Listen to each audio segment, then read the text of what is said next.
What's going on, everyone? Jonathan here with the Venue RX podcast. And I'm excited to be joined by part one, or I guess I should say part two, because of how we're going to film this. But you may see it as part two, but part one of the rock, paper, coin duo. Nora, Sheils, thank you so much for joining me today. Thanks so much for having me. It's so great to chat with you. Uno, dos, tres.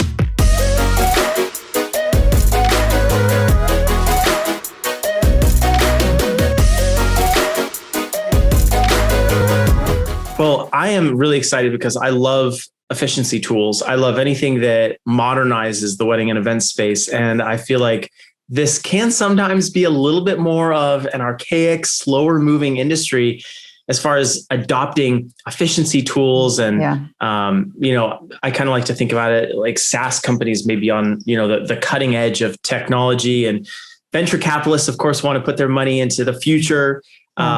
And you're marrying the two, right? You have a little bit of both. Tell me about Rock, Paper, Coin. Yes. So Rock, Paper, Coin is a platform created specifically for the wedding industry that allows for digital contracts, just signing on the go, whether you're on your computer, on your phone, and also invoicing. So vendors, wedding planners of any type can send an invoice to their client. And again, those clients can just pay really, really easily and efficiently. So there are a bevy of other features on the platform, but at the heart are digital contracts and invoices. Very cool. So do you have a tech background then that inspired you to kind of start this? I do not. Neither Elizabeth, my sister-in-law / co-founder, nor I have any tech experience. We have a lot of wedding industry experience. I actually got my start back in 2002. I started a wedding planning company called Bridal Bliss, which is based in the Pacific Northwest. And they have a large team. There's like 20 different planners, and they coordinate upwards of 150 events per year. So I know how to build a team. I know how to market. I know how to work with couples. I was an active planner myself up until Rock, Paper, Coin launched. So, as an industry veteran, we definitely brought a specific skill set with us, but none of that was tech focused. So it's funny, you were talking about SaaS and different technology words. When we started Rock, Paper, Coin, we didn't even know what that meant. So our first couple meetings with potential developers and advisors, they would say these words that we had never heard. So Elizabeth and I would just jot down notes, and we'd spend 2 hours afterwards Googling just so we could learn this new language and this new world that we were becoming a part of. So yes, definitely no background in tech or development. But thankfully we have hired some really amazing people that do speak English and are able to really explain to us, the specifics of development. And we're really good at telling them what we want. So it's a good marriage. That is amazing. I have so many questions. You said sister-in-law. I want to get into that in a second, but I have to ask because I'm dying to know, since you've had experience in both industries, which one is your favorite? Oh, it's such a hard question because I really love pieces of both. I do miss wedding planning just because you really get to connect with your clients and be a part of this really special day. And you're like the hero in the end. And I always loved or the villain. Right? Well, hopefully not. But I always loved, my favorite part was walking them into their reception before anyone else had walked in, and for their jaw to drop and they're so happy. And then they're just, celebrating. It's such a great feeling. So I do miss that. I'm still involved with Bridal Bliss, but just at a very high level. There's a really wonderful team that runs everything. But in tech, I feel like I'm finally able to give back to the community that gave to me for so long. So really being able to help all of these wedding professionals fine tune their businesses, be a part of this new digital age that the wedding industry has been lacking. So, we were helping couples for so long, but now with vendors, seeing their lives change by incorporating our technology into their business has been really fulfilling and just really great because vendors give so much to planners and their clients. And the only way you can really give back is by sending them business and gifts and things like that. But to really make a difference on their business feels pretty awesome. So I am enjoying that. Very cool. Very cool. So it sounds like a little bit of both worlds. You get to touch the industry that you love and kind of got your start in, and then really help accelerate that. That's really cool. Exactly. So talk to me about you and Elizabeth. How did you meet? How did that? And then obviously there's a family connection now. How did that come Yes. So Elizabeth was actually an intern at Bridal Bliss back in 2009. She actually messaged a friend of mine that is a well-known blogger in Washington. Her blog is Coco Kelly. It's really cute. And she actually messaged her. Cassie, the gal there, sent her to me in a roundabout way. I hired her as an intern. She worked with me for several years. And from the beginning, like, excelled at everything that she did. She was a senior planner for many years. She actually helped expand our team into a new market. So we were based in Portland, Oregon.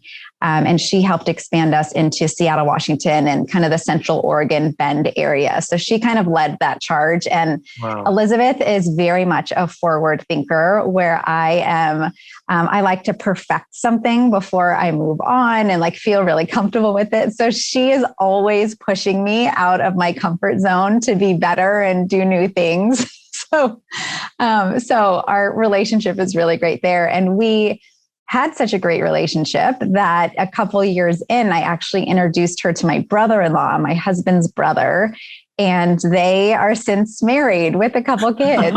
So we are definitely, keeping it in the family. And quite honestly, for Bridal Bliss, if there was anyone I was worried about, like, going off and starting their own business and doing an amazing job, it would have been Elizabeth. So I'm glad that we're still working together. You got her in the family. She can't escape now. This is perfect. You run a business together. I love it. Yeah. And actually what's been really wonderful about our relationship is that we started off as like it was a work relationship. So we worked together. We really kind of solidified that before the personal aspect was brought in. So yes, we talk all the time, mostly about work, but we're also at family events and birthday parties and things like that. And, if there are any arguments or anything, like, we're really great we actually really don't argue. If either of us are feeling really strongly about something, the other one probably is not. So it's really easy to just make a decision. But we have such a great, like, solid working background that the family piece didn't really complicate things as much as you would expect. Awesome. I have a question about that. I want to dive in a little deeper here, because I think many people in the industry actually do work with spouses or family members, in some capacity or another. But specifically, I'm interested because your relationship with her changed from intern to boss, employee to boss. Now you guys are co-founders together. Was that an adjustment for you? Kind of, now she has kind of I don't know exactly her position in what she does, but she has a position in Rock Paper Coin that's maybe on the similar level as you, not as an intern or something like that in Bridal Bliss. Yeah, that's actually a really great question. So the longer Elizabeth was with Bridal Bliss, the more responsibility she took on. She had full control over the Seattle team, so I had very little to do with that. So she built up her title, I guess, over time. So it didn't really feel like a boss employee. I hate it when people call me their boss. I don't know why. It makes me so uncomfortable, but sometimes I'll be out with some of our planners and they're like, "This is my boss." And I'm like, "Oh, I hate that so much." Yeah. So I don't really feel like that with my employees anyway, but with Rock Paper Coin, it's been so amazing because my first experience starting a business was Bridal Bliss on my own. I was like 22, had no idea what I was doing, and I did it all myself. So it was a lot of trial and error. I didn't have a mentor. I mean, I started back in the day when like the internet was new and there weren't really many wedding planners. And the kind of way people thought about things was that you do not speak to your competition. Like, it's you against the world kind of, where now there's really this community aspect, which is so wonderful because wedding professionals, even if you technically are competitors, there's so much you can do for each other. Totally. That helps you out in the end. So anyway, fast forward to rock, paper, coin, to have somebody there with you through the ups and downs. Like if I was up, Elizabeth was down, or vice versa. And it really, it made the process so much more fun and so much less stressful. If it was just me doing rock, paper, coin, there's no way it would still be around. I would have quit a long time ago. But to have like a cheerleader in your corner, and we both kind of have our different strengths, which melds together really well. So, we don't micromanage each other. Elizabeth has, her role. I have my role. We talk like a million times a day, but, it makes me like wish I had a co-founder for Bridal Bliss, because it would have been so much easier. And it's just kind of fun to be able to share milestones and exciting things with somebody that has the same interest in the company that you do. So totally. Yeah, it's been great. Do you have any advice? Let's say someone's listening to this right now and maybe they're not in the wedding and events industry yet, or maybe they're a current wedding industry pro and maybe they want to start working with their spouse, or they want to start something with their sister or mom or dad. And there is going to be that family dynamic, or there is going to be kind of a new relationship, but it's like this co-relationship between professional and personal. Do you have any advice for people who are thinking about this? Yeah. I'm like thinking of working with my husband, and I think we would both kill ourselves if we did that. So, and I want to kind of drill in there too, because I think so many times, like, I think the number one advice that you'd find, that I've certainly found from other people not in the wedding or event space, is like, don't work with your spouse, or don't work with anyone who you don't care about severing the relationship with. And there's kind of that idea. So it doesn't seem like that's been your experience, whether that's, working with Elizabeth, then in Bridal Bliss, or even now as co-founders. What's your advice there? Yeah, no, I mean, I think for Elizabeth and I, it's just like made our relationship so much stronger and better than ever. But I think advice, you have to make sure personalities match and each person has their role. So you're not stepping on each other's toes. I think to start, you have to create your business plan together. You have to create your financials together and really get everything on paper. Elizabeth and I, we have a contract and we have everything on paper just in case, like, you never know what's going to happen, but it helps you sleep better at night. And, it's just one of those things that you want to do everything right from the beginning, so there never is an issue. It's kind of like, if you don't have a contingency plan, you're going to need it. If you do, hopefully you won't. So, that's kind of the goal. But it was also really great for us just to lay it all down on paper. So we have something to reference if there's ever a question, or for legalities when we were fundraising. That was something that, the different investors were interested in seeing. So, there were different reasons it was important. So make sure everything is like set from the start. Get your paperwork ready, your business plan, your financials, and kind of start from there.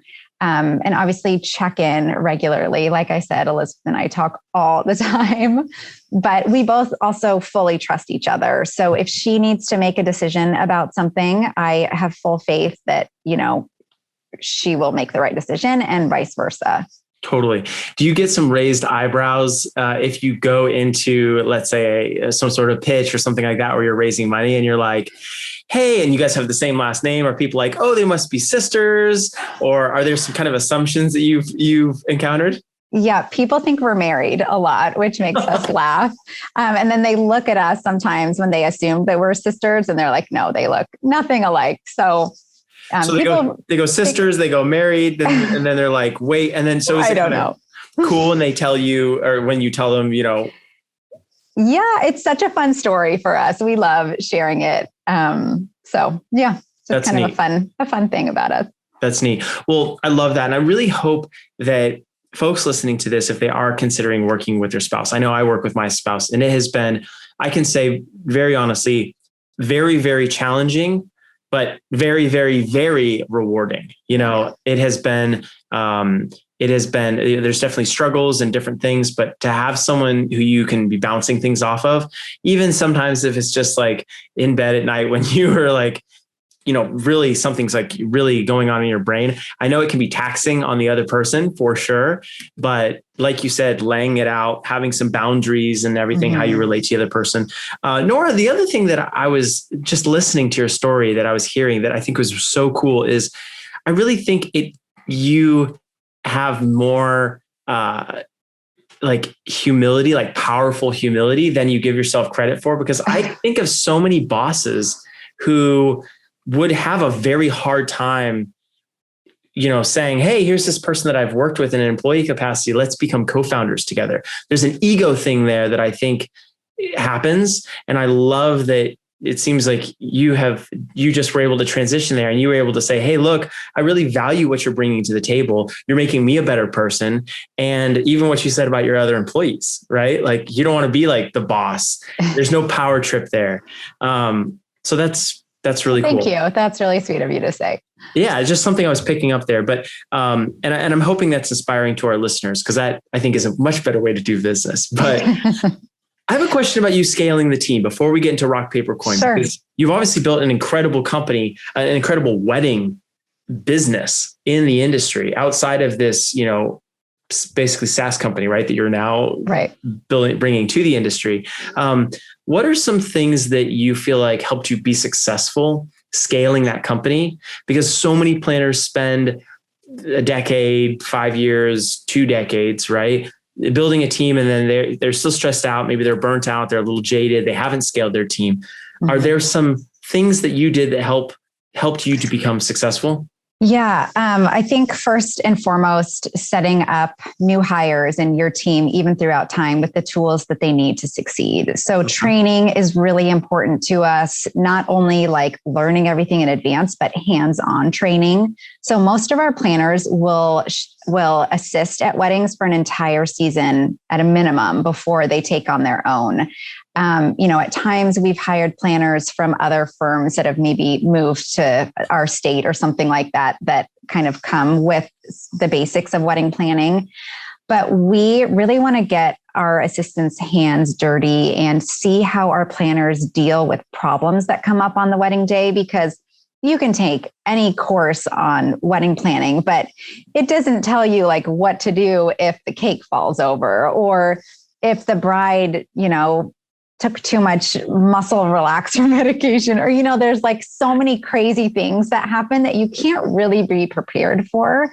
But if you are, you have the tools in like your brain or your emergency kit to deal with different things that come up, and you're able to think on your feet, I think that's huge. And something else that year of assisting helps us like determine is if that planner is ready, how motivated they are, how reliable they are. Because at times, like they find, and we find that it's just not a good fit. And you haven't spent all the time training and getting into the nitty gritty with them, or introduced them to clients and then said, never mind, like we can't do that. So it was always really important to me that planners are like 100% ready to take on their own clients before we assign anything to them. Because sure, for us, it's, a small day of booking, but to that client, it's their wedding and you can't screw it up. Like there's no going back and fixing something because somebody wasn't prepared. So my team knows it's really important to me that we are prepared and we have a great team behind each wedding. So we always send a minimum of a planner and an assistant on site just in case, whether it's a simple wedding or not. Some of our larger like weekend celebrations, there'll be like 10 assistants or whatever it needs to be. So we don't limit the number of people that are needed to make sure that the job is executed well, even if that means it costs us more money on the back end. It's better that we get a well done event rather than, shortchange them because we're saving a little bit. Totally. That makes so much sense. Do you have more of a hire slowly mentality? Hire slowly with that whole internship process that you have? Or are you more of the mind that I'm going to hire quickly, but I also may fire very quickly? Oh, no, I'm definitely slowly, just because we need that time to really kind of watch them and train them and make sure that it is a good fit. Our team is made up of like the coolest girls ever. They're all so fun and so like helpful to each other. There's like zero competition inside our company. So we communicate quite a bit. Everyone's helping each other out with, maybe an issue one is running into or a random vendor that they need to hire. So there's a big sense of camaraderie, like sisterhood. We're still waiting for our first male or trans planner, which I don't know why nobody is coming to us, but right now it's all women, which is also very fun. But you would think a group that big would have a lot of drama, and thankfully we don't see it. Something else that's important to me is not micromanaging. Totally. So once a planner is assigned a wedding, like that is their baby, and they check in every month with an update to their manager. So we always know what's going on. If there is an issue, they'll contact their mentor, their manager with that for help. But it's more like you do you, have a great time. If you need anything, we're here to support you. We have a great operations staff that sends out all the paperwork and contracts and invoicing, so they don't have to worry about that. But they just get to have fun with it instead of feeling like someone is looking over their shoulder at all times. Because I don't know, we've all been there and it's just not fun. Totally. It sounds like more of a partner, like a support partner rather than accountability, like taskmaster, where you're like, have you done this? Have you done this? No. It's more like, hey, help me here. I'm running into this. Right. Totally. And they know what they're supposed to do. They know like the checklist and the expectation as far as communication. Like communication is really, really important to that wedding planning team because, couples expect an answer immediately. And they don't want to think about the other clients that you have. Like they don't care that you're working on 10 weddings. They should be your priority, and they have to feel that way. Yeah. So we always ask, like at an absolute maximum, you have to respond by 24 hours. Mm-hmm. That is like too long for me. I'd rather have an answer out within an hour, but there's other things than emailing all hours of the day. Yep. But that's pretty important. And the same for vendors and team members. And something that I always tell them is that even if you don't know an answer or you're like waiting to hear back from somebody else, just tell them that so they know you're on it and they're not like waiting for you for something, because they could be frustrated, but you're doing everything you can on their end. They just don't know. Totally. The communication is so essential. So essential. Nora, that is a perfect segue into rock, paper, coin, because I want to hear the kind of the origin story and where the idea came to be and why this specific business. But what you just said about the following up quickly, I mean, that being involved in so many different weddings. And I think that only with efficiency tools can people really scale businesses, especially with a smaller team. If you don't want to be super personnel heavy, you need to be using systems that are these intelligent systems that actually help you accomplish the goal of what you're doing. And it sounds like that's what you've done. So how did rock, paper, coin come about? Like, where's the idea? It's so crazy. So Elizabeth and I were out to drinks one night, which we did and still do regularly. And we were just kind of complaining. We were just kind of complaining to each other about how we felt like we were babysitting our clients and having to remind them over and over to sign their contract or send a check. I mean, there were times where we'd have to coach our clients on how to write a check because it's so antiquated. Nobody does it anymore, but so many vendors are still requiring it. So anyway, we were like, there has to be software out there that can solve this problem for us. So we spent the next, 9 months just trying everything on the market. You name it, we tried it, whether it was wedding specific or not. And it was either too expensive, or our team didn't like it, or clients didn't like it, or it was ugly, which you can't do that in the wedding world. Nope. So then our plan was to just hire a company to create something for us in-house. And clearly we were very naive and had no idea what that entailed, and, figured out what that meant and how much money it costs and how much time it takes. And we kind of just took a break and thought, we'll think about this and see if we can find something else. Well, in that time, we also talked to our vendor friends. So any type of vendor, whether it's a hair and makeup artist or a photographer or a florist, and then also it ended up being like around 800 wedding planners throughout the country that we would just talk to in conversation and then bring it up. And they'd say, well, we don't have anything we found that works well. If you find something, let us know. So the more people we talked about, the more research we did, we found like this wasn't just an us problem. So many people were having it, whether they were wedding planners or not. So we just kind of dove in and hired a full stack development team who we put our faith in because we had no idea what they were talking about. But they guided us to our prototype. And a couple of times we had to raise funding to kind of keep everything going. But we officially launched at Wedding MBA in 2019. That was like our big coming out party or announcing our new product, and met a lot of really great people. But that was very, very early on. So it basically only did, the contract and invoice functionality. And it was still a little buggy. It was still in our beta. So we were just grateful for anyone that was willing to try it. And the goal was to just get feedback. So like, how can we make this better? What's working well? What's not? What's missing? What are priorities?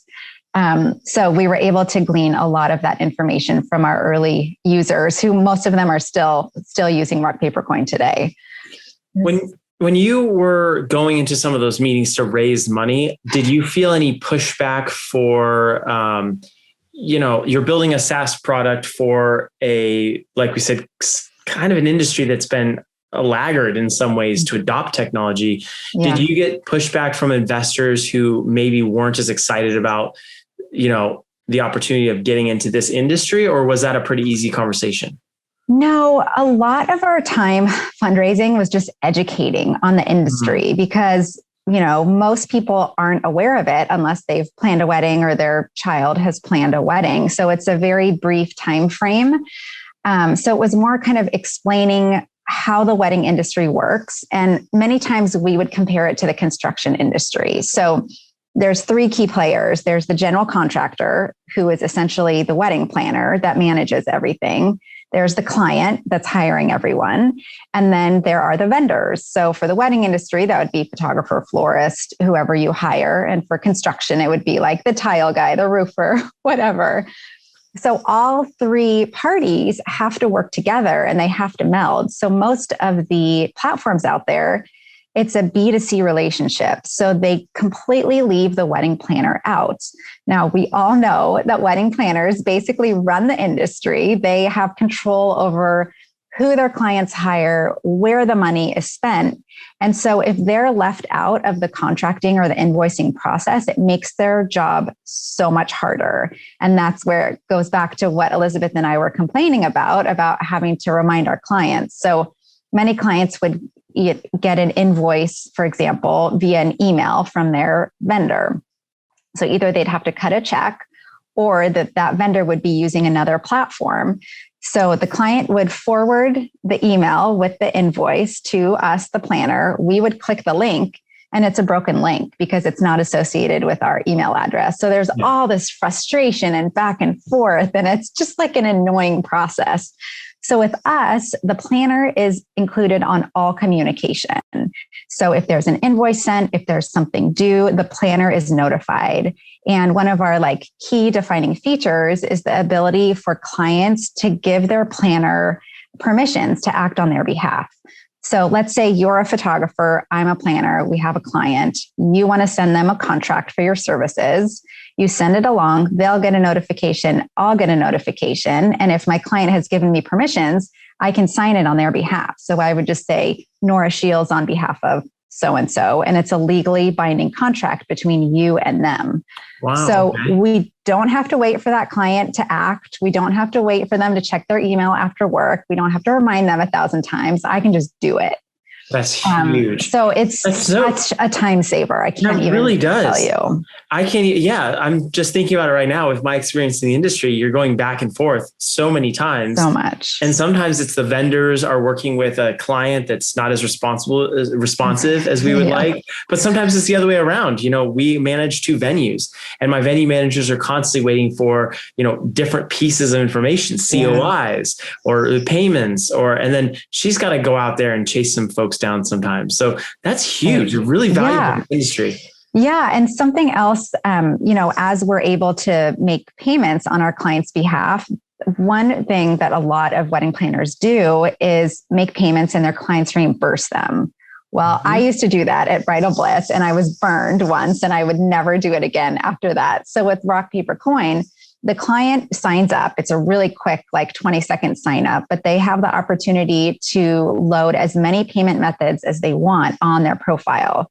So when their planner goes to pay one of their invoices, he or she has access to all those payment methods that they've already loaded. So you're not fronting any of the funds. You're not getting reimbursed. It's all just a clean transaction between the client and the vendor. That's really, really, really cool. Just something hit me when you were saying that. I'm thinking about this and I'm going, there's so many times the money comes from different places, right? Mm-hmm. And you clearly know that. Sometimes it's grandma donating a little bit. Sometimes it's some savings. Like the money for a wedding, because it's such a personal thing and such kind of a community thing where the family's coming back together, even families that maybe haven't talked in a little while. Yeah. Which can always be a little interesting, but the money is coming from so many different places. So is this system actually allows you to put all of those payment things in? It's not like a bank account, is it, where they're like building up a little fund? No, it would more be loading on different bank accounts if you want to do a bank to bank transfer or different credit cards, and you can nickname them. So it's like grandma's card or like for flowers only or whatever. So the planner knows which credit card to use. But it breaks down all the payments that are made on each card. You get a running total so you can see what's been spent where. And then it's essentially like a digital binder for your clients. So they have access to all their contracts, all their invoices in one place. So, they don't have to search their email or something like that. It's always accessible. Wow, that's huge. And I bet it's really nice, especially if you're adding in another vendor, maybe later in the game, you're able to give them all of this information very quickly because it is all centralized instead of having to go search in emails and, okay, I'm going to send this, the PDF, download it. Like you do have a central place. Right. And the planner can actually connect a vendor with the client on their end too. So the client doesn't even have to do it. Wow. And planners, like you don't have to utilize a planner or a vendor doesn't have to work with a planner to use the software. It's more, there's like an added bonus if there is one included. Oh. Well, you're reading my mind because I was going to ask, my next question was going to be, who is your ideal type of client for this? And what happens in the case that the couple doesn't have, maybe they're just working with the venue and they don't really have a dedicated planner? Yeah. So our ideal client is a planner. I mean, we're planners. We kind of built it for planners. But any vendor can utilize Rock, Paper, Coin. And the more people that use it, the more robust the software is. So our goal is that planners will onboard, use it to contract and invoice their own clients, and then bring all of their vendors on board. So we have a really awesome planner partnership program that gives them a custom code for a discount to share with their vendor team. And then they will receive commissions, or anyone who's willing to share a custom code we're open to sharing commissions with them, of course. But we have a lot of vendors that don't always work with planners. Like there's a photographer that uses it all the time for all different types of photos. So for her family photos, for newborn images, for weddings. So, there aren't always planners associated with those events, and it's still really, really user-friendly for both the client and the vendor. Mm-hmm. It certainly seems like regardless of the discipline within the industry, it's centralizing communication, which is never a bad thing, especially when you're bringing all these other people. So when you think about Rock, Paper, Coin and the future of Rock, Paper, Coin and how you guys are evolving, are there some things that you're looking to add on that you don't currently have? Would you ever expand into a different market? Are you staying focused right on weddings? Kind of what's your thought there? Yeah. So we have a pretty intense future roadmap worked out. We have a lot of features that we want to add to the platform, and a lot of it is member led. So we're still getting feedback from our members. We love hearing what's working, what's not working, so we can really better the platform. But something that our developers are working on right now is adding shared documents. So it's kind of like a source of truth is how we view it. So the planner or the client or vendors can load any documents on there to share with the team or just share with one person. But we, like at Bridal Bliss, we would use it to upload all of our final documents. So final timeline, final diagrams, seating arrangements, things like that. So it's all in one place. Because as you know, a lot of documents are thrown back and forth and, tiny changes. Yeah. One tiny change, right? Yeah. Just one. But so vendors get confused and, as they're prepping for a wedding, they might not be looking at the most final version. And so to have it all stored in one place, we think will be really helpful. So we're working on that. We're working on a calendar integration so you can load specific events on your calendar, due dates, anything like that. So it's totally customizable. We are also hoping to work on a lead form. So kind of managing inquiries. There are a lot of platforms that do this right now and do not do it well. So we're really taking our time to make sure we get it right. Because, if you're on a platform and a new feature is put out and you don't have a great experience with it at first, you're probably not likely to give it another try. So we really want to get everything right before we push it out. So totally. We have a full-time development team that's constantly working on updates and different fixes and additions. So we are very open to feedback and kind of encourage our members to share the good, the bad, and the ugly so we can better everything for them. This is a really special time, I feel like, in the life cycle of your company, because you're able and you're actively seeking out the feedback and that information. And I know when I use any sort of tech system, and I love, in fact, my team probably knows this too much. I love, I'll just sign up for these tech things because I want to see how they work, how they integrate. I want to understand them. But when the feedback component, when the feedback loop is broken or the service, there's no service, it seems sometimes like SaaS companies assume that people never want to talk to people.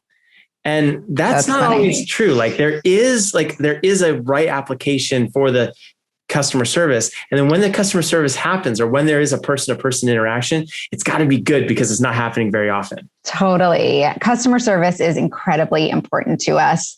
As you said before, the wedding industry isn't super tech savvy. It's made up of creatives who are working on their craft and being creative and working with people. So, contracts and invoices are not what they want to spend their time on. And many people, you would be shocked how many people do this all manually and don't really know that there are options out there to save them time and just save them stress of doing it all. So a lot of wedding professionals are kind of afraid of incorporating tech. They think it's going to be super complicated, which 10 years ago, any tech that was available to them was complicated and it was a pain in the ass to get started and there wasn't great customer service, but times have changed. And Rock, Paper, Coin specifically, one of our goals was to make it easy and streamlined. And so when we hear someone say this is so easy or whatever in a demo, it's like music to our ears because you don't want to fuss with a bunch of features you don't need. And that was another problem we found with a lot of these platforms is they were really complicated and they didn't understand the industry and they just threw all this stuff at you that you did not need. And so it just was the notifications and the emails, it was just too much. I love that you said that because I think tech platforms also, in my experience, they do. It's like an engineer just got so excited and just started with the coding and just now it's this amazing complex. It's this intricate watch. And the average consumer is I don't even know. What do I do with this? It's so true. And then you get frozen, right? And then you don't use it, you don't refer it out. And then you find out a couple months later, you haven't been processing too many things through that. And then you stop paying for it. Right. And oh my gosh, totally. And we have a lot of workflow suggestions on the application. So if we release a new feature, there's a guide to show you how to do it. We will have a tutorial video for you to make it really easy. We will let everyone know if there's a big feature change, everyone will be alerted well in advance. So they're kind of prepared and excited about it. There are a lot of platforms like wedding related and not that just make these changes and don't tell their users. And you log in and you're like, well, what the hell is this? I don't know what to do now. Yep. So it's really kind of a frustrating experience. So we always try to communicate with our members what's coming up, if we're going to be down for updates for any reason, which is usually a blip, so nobody even notices. But, kind of guiding them through that change so they're not on their own when they get there and have to figure it out themselves. Totally. Nora, this has been really fun kind of hearing about your evolution. I love that we were able to get into bridal bliss. And I was very thankful that you're willing to share that, because that's a really cool part of your story that I think makes what you're doing at Rock, Paper, Coin that much better. Right. And well, thanks. I'm pretty proud of it. It was my baby for the longest time. So it's been hard to not be a part of the day-to-day activities there, but I can't just leave it. I would never just like sell it or shut it down. Like it's like a part of me. That's so cool. I love that. I have a question. We'll wrap up with this here in just a little bit, but my question is for people listening to this who may be tech savvy or may have tech platforms of their own, and they're looking to serve the wedding and events industry. You obviously have this background that gives you incredible context for how to build this SaaS product. But I think a lot of companies might start on the SaaS side. They might start in Silicon Valley saying, okay, what industry can we disrupt? Wedding events seem pretty archaic. Let's drop in something awesome there that's going to revolutionize the industry. What advice would you give to them? How can they actually do a better job of meeting the needs of wedding pros? Because I mean, ultimately, when that happens, when there are more companies like yourself that are serving the market from different angles, our entire industry levels up. Yeah. What do you have some advice on how they can be a little bit more, I don't want to say genuine, because I think the effort is genuine, but just, I think the effort sometimes falls flat because they don't have the experience that you have. Totally. I completely agree with that. I think first and foremost, you have to include the wedding planner for something to be successful. You have to make it easy and you have to make it beautiful because, if you're dealing with contracts and invoices like we are, that's one of the first pieces of communication that your client will see after they've decided to hire you. So, for you to start off on the right foot, you have to make it easy for them.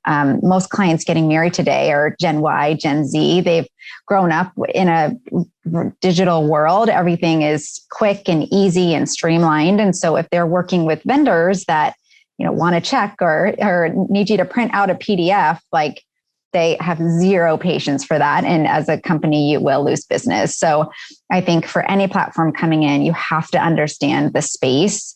And it's funny that you say like Silicon Valley coming to disrupt the wedding industry. We struggled to have people take us seriously when they found out that we were a wedding company. They see it as like a fluffy, cute industry, and then you drop the facts on them. So it's a $74 billion industry. It's not a fluffy industry. It's massive. And that's just in the US. That doesn't even include globally. So once you start explaining how many people get married, how many vendors there are, how much is spent, how the world works in the wedding space, then their eyes kind of open up and they're like, oh, okay, well, maybe we should take this seriously. And Elizabeth and I, we knew what we were talking about. She is great on the tech side. She can rattle off all the tech lingo and financials. And I'm more like the marketing, what the wedding industry is like, account management type things. So as we were presenting, she had her section, I had my section. As questions came up, sometimes I'd be like, shit, I don't know how to answer that. Like Elizabeth had it covered. So that was kind of another plus in presenting together. That's so fun. But I think like a lot of people, especially like venture capitalists, don't have faith in the wedding industry. And there are some different companies that did raise money and they flopped. Mm-hmm. And so they're a little gun shy to try out the space again. So we did run into that a little bit. So I kind of went off on a tangent on your question. No, I think that's really interesting. Do you feel like success of companies like yours will really revitalize that impression? Or do you think that the industry, because it is full of creatives who aren't necessarily business people, might continue to be not a hot spot for, investors coming in.